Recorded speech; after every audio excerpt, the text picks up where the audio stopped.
Hello friends, welcome back to my channel. তো আমি এখন একটু রেডি হচ্ছি। আমি বেরোবো, এক জায়গায় যাব। তো কোথায় যাচ্ছি নিশ্চয়ই তোমাদের দেখাবো। তো তার জন্য আমি এখন রেডি হয়ে নিচ্ছি। তো আমি মুখে আগে ক্রিম লাগিয়ে নিচ্ছি। তো আমার মনে হয় ওই ব্লেন্ডার দিয়ে ব্লেন্ড করা থেকে আমার মনে হয় মানে আমার সুবিধা হয় কম্প্যাক্ট আমার হাত দিয়ে ব্লেন্ড করাটাই। তো এবার আমি আইলাইনার করে নিচ্ছি।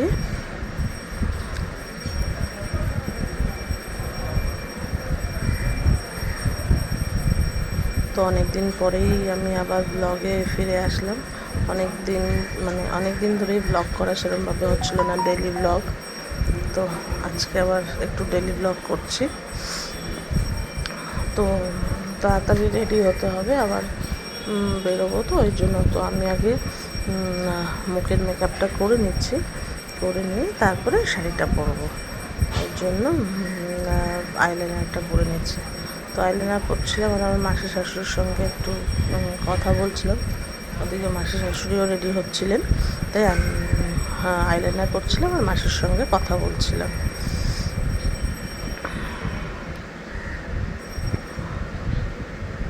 আমার আবার এই লেটিনের আইলাইনারটা দিয়ে না আইলাইনার করতে খুব সুবিধা হয়।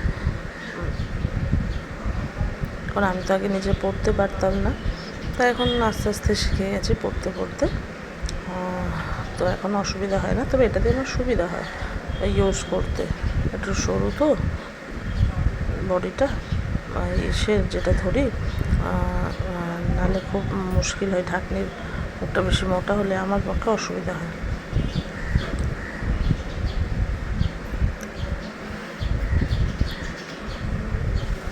তো আইলাইনারটা একটু জমে গেছে, নিচ দিকটা থিতিয়ে পড়েছে, ওই জন্য আমি একটু ঝাঁকি দিয়ে তারপরে আবার আইলাইনারটা পরছি।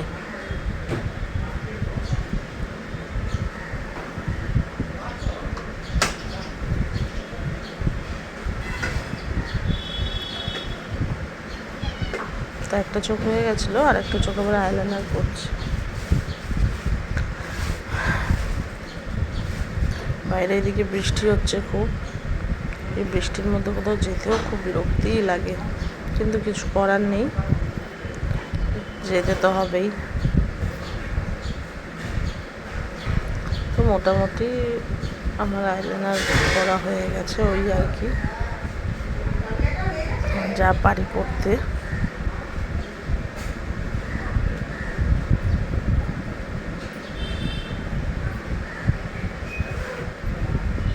তো হয়ে গেছে এবার আমার আইলাইনার পরা।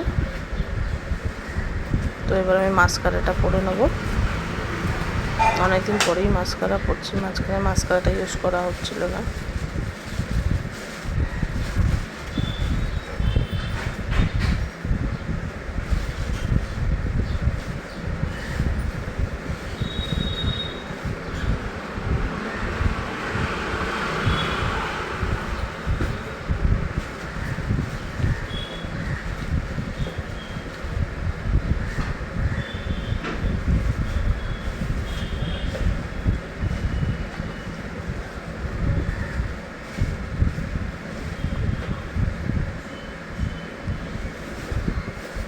তো দেখছো আমি মাস্কারা পরছি আর গল্প করছি।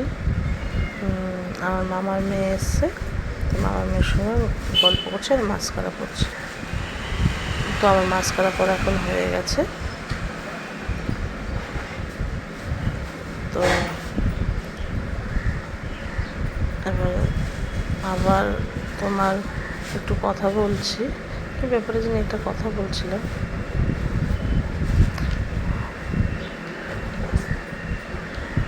ওর বাবার সঙ্গে কথা বলছিলাম গিফটের ব্যাপারে। তো আইলাইনার বোধহয় করতে এই চোখের কোণাটা একটু সরু হয়ে আছে, তার জন্য আবার একটু আইলাইনারটা দিয়ে মেকআপ করছি। কারণ একটু মোটা একটু সরু হলে দেখতে বাজে লাগে না, ওই জন্য আইলাইনারটা দিয়ে ওর জায়গাটা ঠিক করছি। যখন পরি তখন তো বোঝা যায় না, না সকালে বোঝা যায় না, তো শুকানোর পর দেখছি যে ওই জায়গাটা আইলাইনারটা একটু সরু হয়ে আছে, তো তাই পরে নিলাম। তো তো চলো, আইলাইনারটা ফিনিশিংটা দেওয়া হয়ে গেল।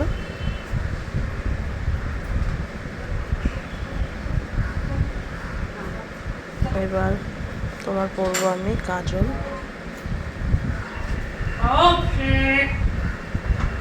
তো আমি ল্যাকমিরই মানে কাজল, মাস্কারা এগুলো ল্যাকমিরই ইউজ করি, কিন্তু ফাউন্ডেশনটা আমি মেবলিনের ইউজ করি।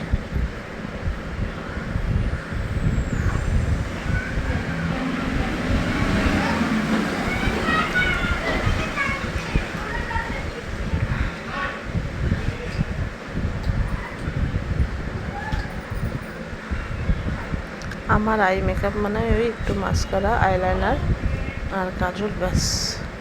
আমি অতটা শ্যাডো ট্যাডো দিই না, দিই না বলা ভুল, কখনো মেকআপ আর্টিস্টের কাছ থেকে সাজলে তো দিতেই হয়, কিন্তু নিজে সাজলে দিই না। একটা সময় ছিল দিতাম, কিন্তু এখন নিজে থেকেই ভালো লাগে না বলে আর দিই না। আমার আই মেকআপ এই দুটোর মধ্যে আমি ফিনিশিং করি। আমি তো আগে জানো তো একদমই কাজল পরতে পারতাম না, তো এখন পরতে পারি। আগে কাজল একটুখানি চোখে দিলেই চোখ থেকে জল পড়তো, খুব অসুবিধা ছিল আমার বিয়ের সময়। এটা নিয়ে খুব সমস্যাও হয়েছিল, কাজল পরতে গিয়ে যে কতবার মেকআপ দিতে হয়েছে চোখ দিয়ে জল পড়ছিল বলে। তো মোটামুটি আমার কাজল পরা এখন হয়ে গেছে, তবে কাজলটা ঢুকিয়ে দিচ্ছি এবার যখন। তো আবার আইলাইনার কোথাও মানে খামতি রয়েছে, বোনের সঙ্গে কথা বলছি আর ওই জায়গাটায় আইলাইনারটা পরে নিচ্ছি।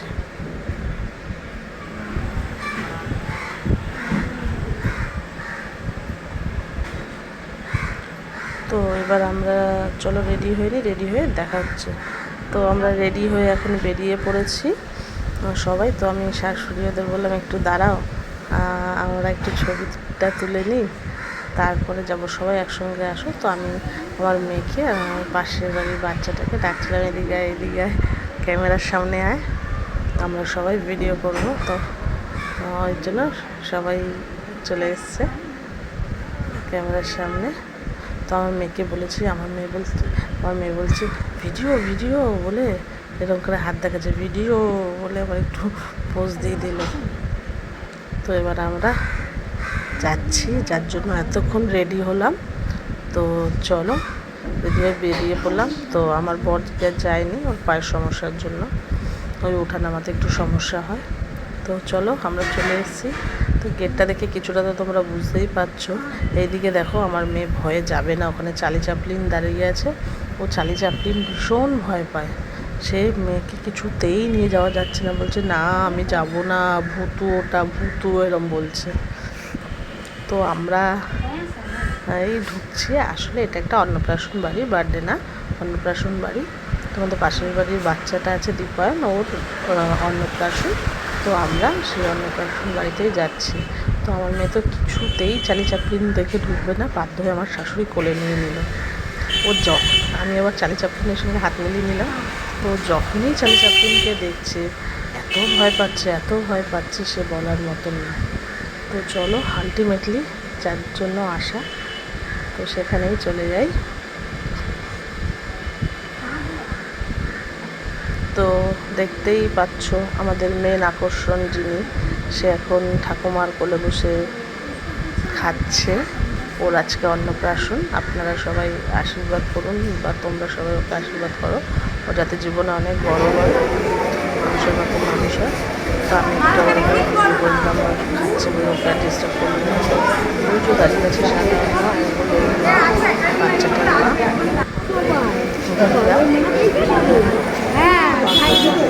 এত মাথা হয়ে গেছে, তাকিয়ে আছে। আমি একটু পকোড়া কিনে দিলাম, যেন অনুষ্ঠান বাড়ি কফিটা পকোড়া দিলাম, দেওরের বউ বলে একটু ভিডিও করে দাও। তো দেওর কাম হাজব্যান্ডের বন্ধুর বউ বলতে পারো। তো এখানে মা ওরা সব গল্প করছে, আর মেয়ে তো মাসির কোলে উঠেই রয়েছে, চার্লি চ্যাপলিনের ভয়ে কোল থেকে নামছে না। তো তো এখানে আমি ফটো তুলছি, আমার মেয়ে এসেও দাঁড়িয়ে পড়লো বলে আমিও ফটো তুলবো। তো একজন ফটো তুলছিল, কাশি পেয়ে গেল। এবার চলে যাই খেতে। তো আমি এত অবধি খাওয়ার ভিডিও করেছি, আর খাওয়ার সময় ভিডিও করলাম না। তো চলো, এবার আমি বাড়িতে চলে এসেছি, বাড়িতে এসে ফ্রেশ হয়ে তো তোমাদের সঙ্গে ভিডিও করলাম। চলো, টাটা, গুড নাইট।